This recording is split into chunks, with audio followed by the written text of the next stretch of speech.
10 years ago, the city of Chicago made a plan. Towering high-rises would be demolished, reversing squalid conditions that had stood for decades. New neighborhoods would spring up in their place, reconnecting communities that had languished in isolation with the wider city. But the plan didn't stop at bricks and mortar. Under the plan for transformation, we're really working hard to reconnect communities, rebuild the self-esteem of people who live in those communities. And we're going to use a strategy that talks about more than just bricks and mortar. It actually presented the city with the opportunity of a generation to offer thousands and thousands of residents an opportunity that they might grasp to change their lives for the better. It's transformative with respect to the way they view their roles in the city of Chicago, in the state of Illinois, in this country. This is an effort to rebuild people's lives. They didn't want to live in the projects, they call them, anymore. They wanted their independence. They wanted to get on with their lives. So I knew in the 90s that if I drive down State Street and look on one side of the block, that life can be better on the other side. And that's why I knew we had to take it on. The City of Chicago's plan for transformation marks the most ambitious redevelopment of public housing ever attempted. Scores of blighted buildings have been demolished, and 25,000 units are being renovated or newly constructed.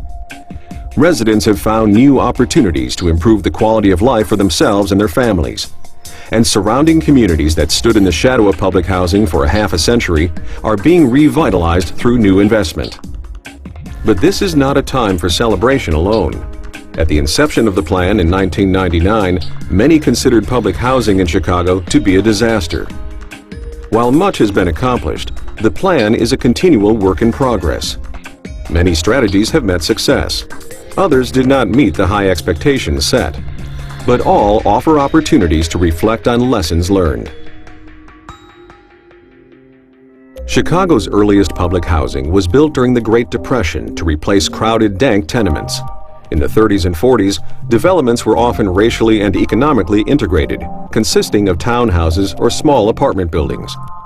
After World War II and into the 50s, as new housing needs emerged, Congress accelerated the growth of public housing, mandating construction of more than 800,000 units nationwide. While the intentions were good, federal standards that demanded the lowest possible cost per unit meant the creation of massive high-rises, at times over the objections of local residents and leaders. High-rises where you have large numbers of children simply don't work. Even the original Mayor Daley argued against building high-rises. At the same time the high-rises were going up, resources for maintenance were declining due to well-intentioned but ultimately problematic federal rulemaking. Some rules prohibited unmarried men from living with their families, limiting family income in an era when men were the primary breadwinners. Back in those days, if your dad made a lot of money, he wasn't able to hang around if your mom was on public aid. Other rules imposed limits on household income, pushing working families out.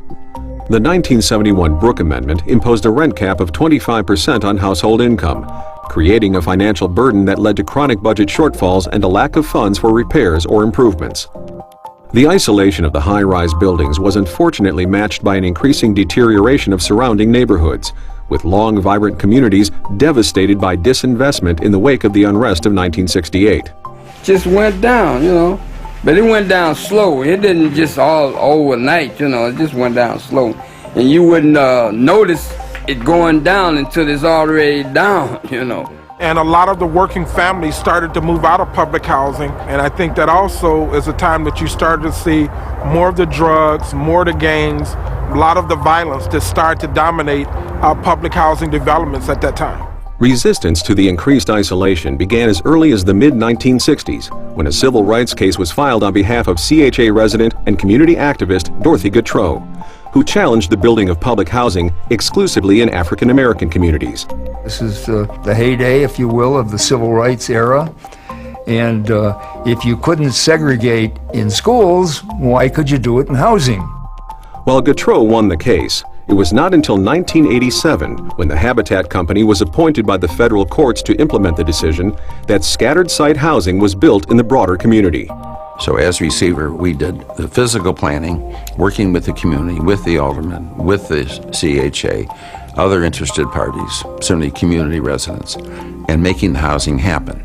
From 1987 through the late 1990s, approximately 2,000 scattered site units were built in racially diverse areas throughout the city, with equal portions of each development reserved for CHA families and for income-eligible neighborhood residents. Scattered site development strengthened these neighborhoods and often signaled the beginning of reinvestment. At the same time, the physical and social conditions in Chicago's traditional public housing developments continued to worsen. In May of 1995, HUD took over direct control of the housing authority. Number one, here in Chicago, I think we'd reached the point of being near the bottom of the abyss. I think also there were local leaders who were willing to be innovative and kind of try and think outside the box and really think about a different vision for what public housing could look like. 4 years of federal receivership allowed the stabilization of CHA finances and improvements in operations, but did little to address the issues of isolation or the deteriorating conditions of the housing.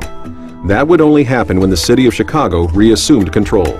Most of it was abandoned. It cost the government $2 million for every abandoned high-rise you had in the city of Chicago. Talk about a waste of money. And they said that it was actually time for the city to step back in. The city's response to that was, let's step back for just a moment and see what we have and what the conditions might need to be for us to assume local control. So Bill Clinton gave me the responsibility, but we have an election. Al Gore lost the election, and I went to see George Bush, and he said, well, tell me what your philosophy is. I said, to be very frank, we're going to put our money in.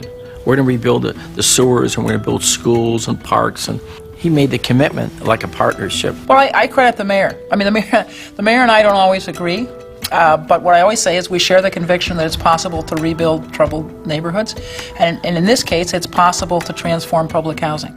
Government-mandated viability tests had already been conducted. The conclusion was dramatic. Across Chicago, more than 13,700 units failed the test, including each and every high-rise. As a team assembled by City Hall assessed CHA's condition and negotiated terms with HUD, the contours of a bold new direction for public housing were beginning to take shape.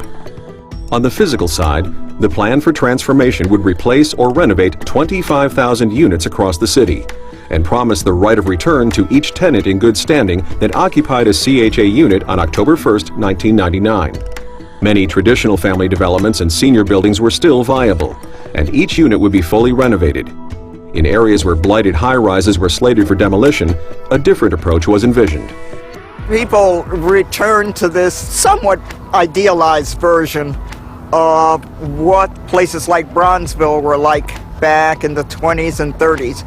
They were really mixed-income communities. In the late 90s, West Haven Park and Northtown Village had introduced mixed-income redevelopment of public housing to Chicago. The question was how to take it to scale. In order to do something of this magnitude, we needed to get a commitment from the federal government in terms of flexibility, in terms of a commitment of funding over a period of time. Well, as you know, it was $1.5 billion over a 10-year period. The city agreed to do a lot of the infrastructure. It was a multi-agency effort.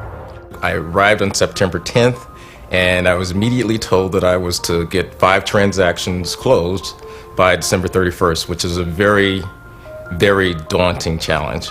It required public and private partnerships, banks, equity sources, developers, and so all of those parties were going to be very careful to do the due diligence necessary. It would be only at that point these parties would come to yes. The next thing that we had to do, though, was to convince the community itself that this change was going to take place and look at it as an opportunity now to be able to have access to some services, some things that you never would normally have access to. Where at that time there was a lot of fear and no trust with the housing authority because of some past promises made that were not kept. And so we really had to convince them that this plan is really going to do everything